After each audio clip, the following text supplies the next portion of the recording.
seller and buyer have signed and delivered the contract to each other, and the deposit has been put in escrow.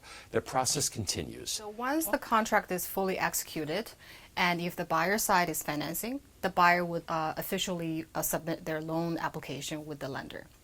They should start putting together the board package required by the board process, as some of the board requirements can be extensive. So they should. The buyer's attorney should order the title report, and when the title report comes back, and review any potential title issues and resolve those with the title company and the seller's attorney.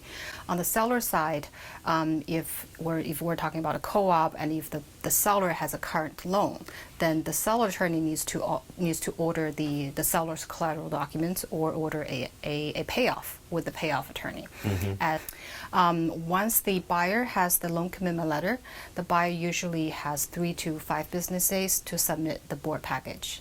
And once the board package is submitted, we're just waiting for the board to review and schedule an interview date. Once the board approval is issued, once the lender is clear to close, and once the title is clear to close, then we can schedule a closing date. And usually right before the closing date, the parties would schedule a final walkthrough.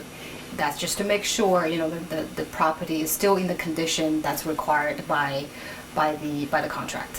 Right. And then after the walkthrough, parties, come to the final closing table, where the keys and money exchange hands. Oh, it's a great moment, isn't it? It is. Yeah. Well, Tina, it's been a pleasure talking with you today. I'm so glad you were able to join us.